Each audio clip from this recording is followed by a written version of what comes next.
welcome. Great to have you with us.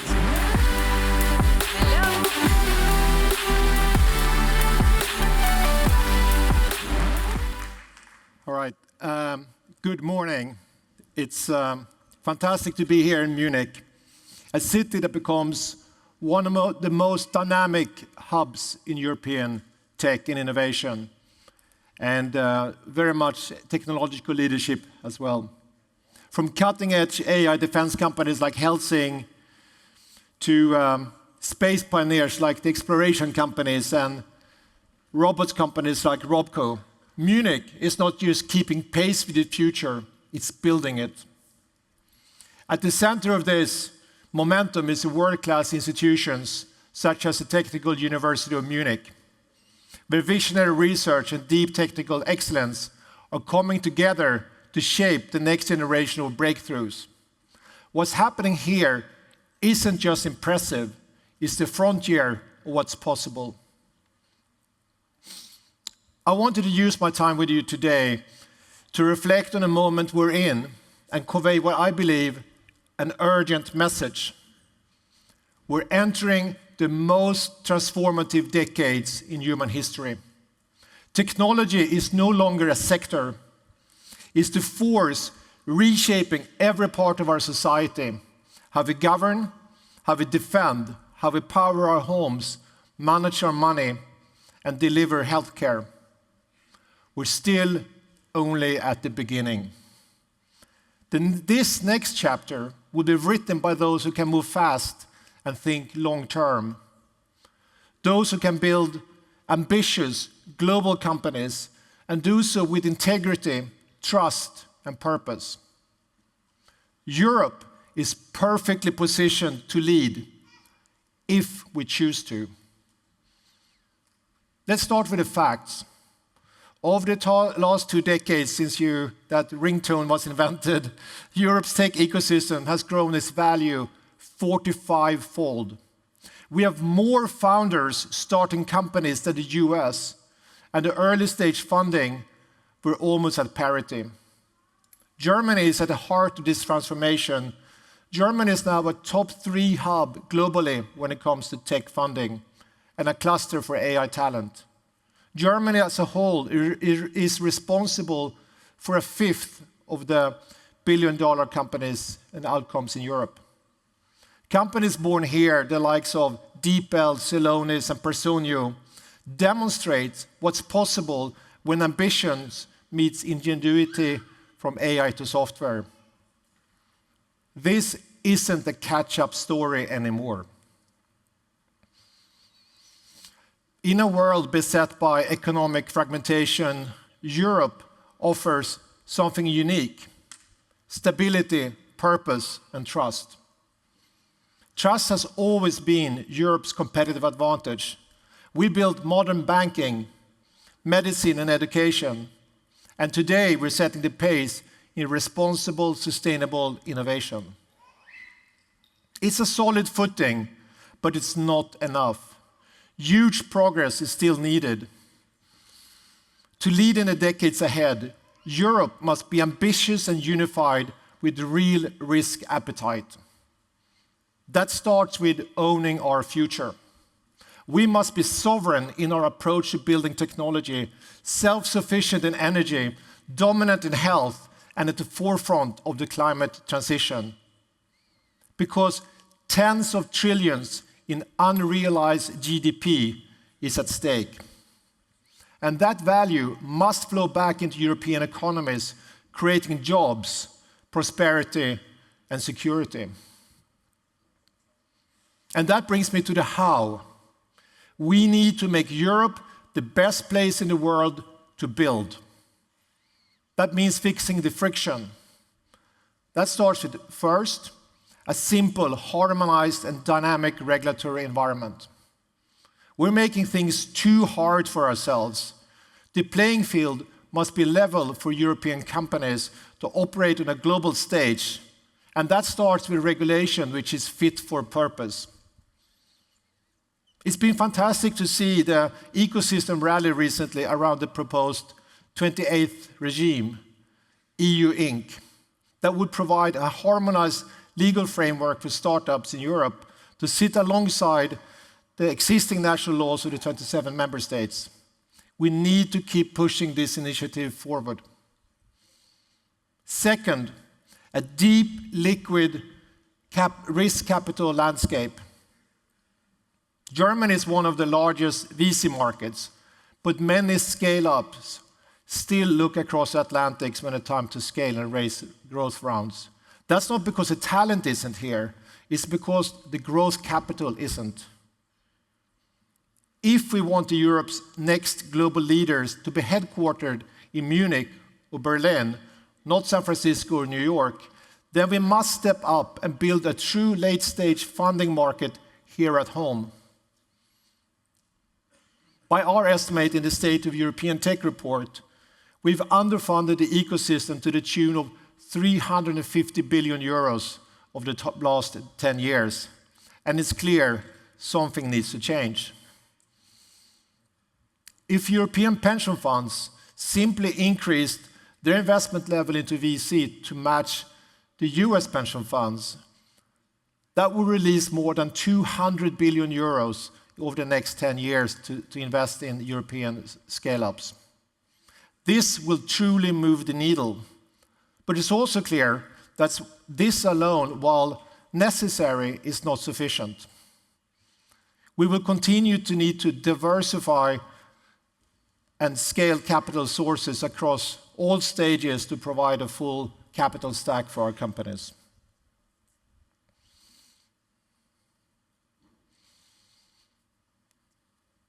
Third, we must build an agile market for the best talent. Talented founders and operators still leave for regions with more flexible hiring rules, simple visa systems, and tax systems. We must make it easier to hire, relocate, and retain global talent. This means simplifying cross-border mobility. And finally, today, regulatory fragmentation and cross-border barriers limits founders' ability to build European champions. A truly frictionless single market for European consumers, businesses, investors, and public sector is non-negotiable.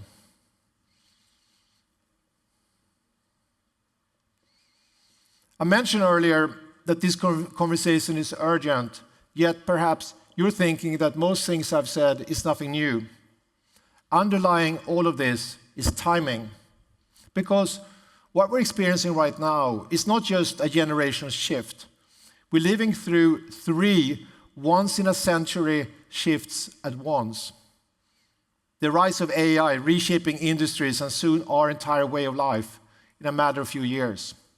The climate transition, which will define the competitiveness of our economies for generations. And the future of healthcare, where breakthroughs in biotech and digital medicine are rewriting what's possible for millions. These are not niche opportunities. These are trillion-euro challenges. Europe must wake up and acknowledge we have a chance to lead in the global space if we want to. Success relies on a mindset shift. We must consciously build a risk culture, a culture that recognizes that bold, ambitious ideas are the key to progress. That means investors with risk appetite and long-term conviction who shares founders' ambition to build global winners and not just safe returns. And moving beyond the cautious culture that tells regulators to overcorrect and corporates to delay adoption. Safety is essential, but responsible innovation doesn't mean slowing down. It means building the right guardrails at speed.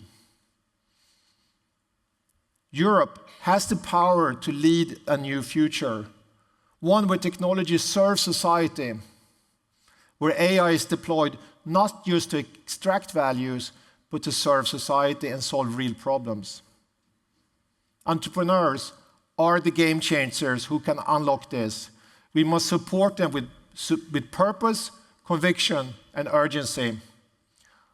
Our collective future depends on it.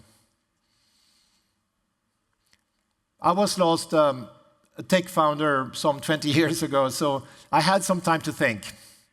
And I'm fortunate to spend most of my time meeting new entrepreneurs on the ground at varying stages of their journey.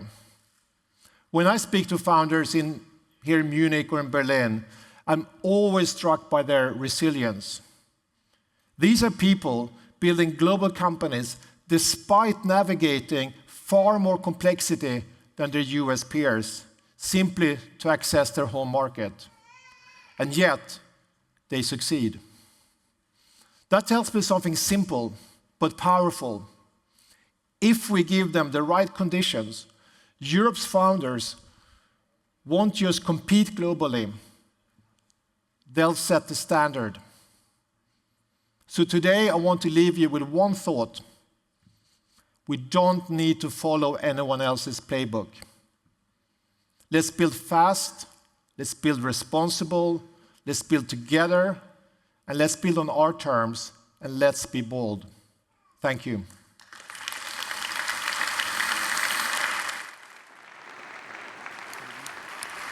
Niklas, thank you. Let's have a seat down there. Perfect. Maybe you're over here. All right. Thank you, Niklas, for your keynote. Yeah, thank you, Felix. Is your mic on? Hello? Yeah? Yeah, perfect. Wonderful. First of all, a big thank you, Niklas, for everything you do for the European ecosystem. But before I do that, I heard you went to Oktoberfest last night. Did you praise yourself with the beer last night? Yeah, I had one beer. One beer? Yeah. Yeah, they're big. One beer? Yeah. Okay. It's amazing. What a good ambiance. Yeah, it works, right? Yes. Professional. One beer. All right. So, maybe two. Okay, now we're coming. Or? No. Three? That's it. No. I'm responsible. Responsible. Okay, very good. No, seriously, thank you so much for everything you're doing for the European ecosystem. I mean, likewise. Yeah, we're trying to do the best. But it's such an important mission. I mean, yes. in you as an entrepreneur, co-founding Skype and other companies, and then being a big investor over a long time, financing many big hits all over Europe, but also now doing all this work on the ecosystem. So that's highly appreciated. So maybe big applause one more time for Niklas, please.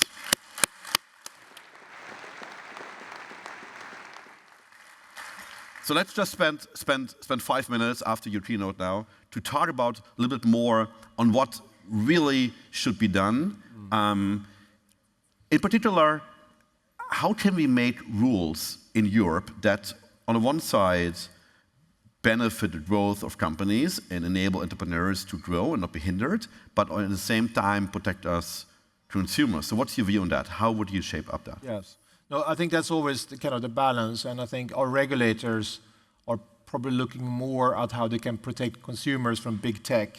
It was important that they, when they do make their whatever regulations they do, also think through what are the implications for startups and scale-ups in Europe.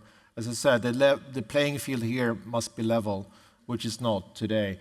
So I think it's about for the regulators maybe to kind of speak to us as entrepreneurs and investors and learn what works and what doesn't work.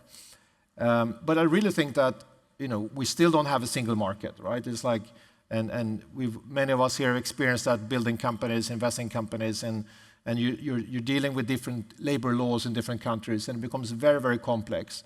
So harmonizing the labor market, the talent market would be a big thing. So I really believe that the EU Inc. initiative is a good way forward. But I also say that on the EU level, they have woken up. They realize now, and also I think on most national levels, that the policymakers realizing that it's important, it's critical that we have a flourishing tech community and industry, because the future depends on it. And what's your view on the capital needed to fuel the growth, especially of the late-stage companies? Yeah. Because I think on one side it's great to have all our friends from the US come here and find, I would say, like reasonable valuations in the late stage compared to everything in the Silicon Valley, which is great for our late-stage companies to get some more funding, but it's not really great for us as a society Exactly. that the money comes from somewhere else. So we basically sell the upside to someone else. So how can we finally unlock more money from Europe to fuel our growth? Yeah, exactly. That's exactly the point. Like the most successful European scale-ups, they have no problems raising money from US investors. And there's nothing wrong with that for those companies. But what happens is, and I've seen it many times myself now, is that kind of the more of US investors I have, the more center of gravity is, and there's a pull to US. And they eventually, if they're successful, they list in the US and all of a sudden become almost US companies, sometimes US companies. And what I think is important that we're building global companies from Europe that are still headquartered. But we have many great examples now, Klarna and Spotify, Adyen and Zalando and so far are still headquartered in Europe. So it's certainly possible. I think on the early stages, as you said, we're pretty much on parity, and it's fantastic to see how many really, really good angel, pre-seed and seed investors we have who are operators. And what I mentioned was that we need to just encourage the pension funds and the life insurance companies to dip their toes into the water, and that would really move the needle. And I think it's like, the European tech is worth over 3 trillion euros. So it's like a real value, right? And I think it's like over the next 10 years, it's going to be certainly more than that being created. So we want that to come back to the economy here in Europe. And that's primarily through pension funds and insurance companies. So the big parts of money, right? We have to unlock them. Another thing that I believe we need, and I'm sure we agree on that, here in Europe is a more risk attitude, a more willingness to take smart risks as entrepreneurs. Because success rarely comes from taking a low risk. And I mean, you are a great example of that. I mean, you co-founded Skype. Whoever knows the story, it was not an easy ride all the way. You took risks, you take bets. Same you do as an investor now, and it paid off. What would be your advice to everyone in the room on being more comfortable with taking more risk and jumping into the uncertain? Yeah, I think if you're an entrepreneur, the worst thing can happen is that the company doesn't work out. And what happens then that you and your team, you gain an experience. And you're probably going to come back and start another company, but then you're going to come back with more experience, and also you want to have a revenge, so you're probably going to be more hungry. So failure is not a problem. And for investors, it's like if you're a professional investor, that's part of the model that you kind of many things are not working out. So I think those are, indicators to like, if you want to build a company, you might as well try to swing for the fences because it's going to be hard to build a company regardless. So I would just encourage anyone to have big ambition, and if it fails, it fails, and then you do something else. What would be your advice when it fails? You want to, because you had failures, how did you come back? It's horrible to fail, right? It's like you feel, for me, when I've failed with my businesses, I felt as a personal failure. I felt like the team down, investors down. But then it's like you realize mostly it's my ego that is suffering. And then once you get over that, for me, I came back more hungry, with more experience. And I think it's like, our first investor in Skype was Bill Draper, which was one of the real OGs in Silicon Valley. He's like in his 90s now, I think. So he said, Niklas, I don't know anything about your technology, but I know that you had a huge success with Casa, your previous company, but you didn't make any money, and you're going to try to disrupt the telecom industry. They're dinosaurs, but because you already done it, you almost had success. Most likely you have experience, and most likely you're going to be much more hungry than you were before, so I'm in. That was his investment thesis. I love that, right? It's like, and that's what it's all about. Bet on you, yeah. Super cool. Niklas, thank you so much for everything what you're doing and for staying the next days here in Munich with us. And let's have 3 more beers tonight. Yeah. All right. Sure. All right. Niklas, thank you so much. Thanks. Applaus for Niklas Zennström.